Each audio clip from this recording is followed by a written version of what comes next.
जुम्मा मुबारक। अल्लाह ताला इस मुबारक दिन के सदके आपकी जिंदगी को ईमान, सुकून, सेहत और हलाल रिज़्क से भर दे।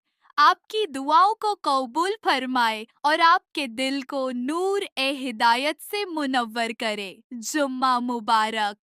सूरह अल कहफ, सूरह 18 की आयत 32 से 36 की तफसीर, ताकि आप माजमून विषय को बेहतर तरीके से समझ सके।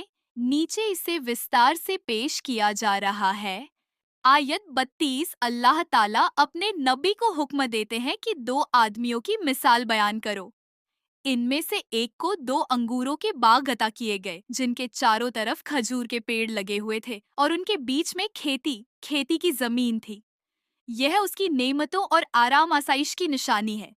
आयत 33। दोनों बाग अच्छी तरह फल देते थे, उनमें किसी किस्म की कमी नहीं होती थी और उनके बीच में एक गहरी और बहती हुई नहर थी। यह अल्लाह की दी हुई रहमत, बरकत और स्थिरता कायम रहने की निशानी है। आयत 34। मालदार आदमी अपनी दौलत पर घमंड करता है और कहता है, मैं तुमसे ज्यादा मालदार हूँ और मेरी जमात ज्यादा इज्जत वाली है। यह घमंड अपने ऊपर जुल्म है, यानी नेमतों को अल्लाह की रजा के बिना अपनी मेहनत का नतीजा समझना। आयत 35। वह अपने बाग में दाखिल होता है जबकि उसकी खुदी अहम उसे धोखा दे रही होती है और कहता है, मुझे नहीं लगता कि यह बाग कभी उजड़ेगा। यह दुनिया की अस्थाई, थोड़े समय की प्रकृति से बेखबरी और इसके फना नाश को न मानना है। आयत 36। यह मायूसी और घमंड की इंतहा है।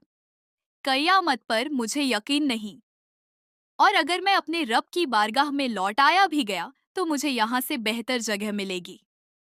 यह एक बड़ी गलतफहमी है कि दुनिया की दौलत आखिरत की कामयाबी की गारंटी है, जबकि अल्लाह की रजा ईमान और नेक अमल से जुड़ी हुई है। खुलासा और सबक देने वाले निखात पहलू, वजाहत, स्पष्टीकरण। बाहरी शान और शौकत, बागात, खजूर के बाग और पानी की नेमतें दुनियावी माल दौलत की प्रतिनिधि है। अंदरूनी खतरा, यह दौलत ईमान की कमजोरी, घमंड और शुक्र अदा न करने का कारण बन सकती है। दुनिया की नापायदारी, माल दौलत बेमायने है। दुनिया फना, नाश है और कयामत हकीकत है। असली शोहरत और इज्जत दीन से सच्चा ईमान और अच्छा अखलाक अल्लाह के नजदीक असली इज्जत है, न कि दौलत।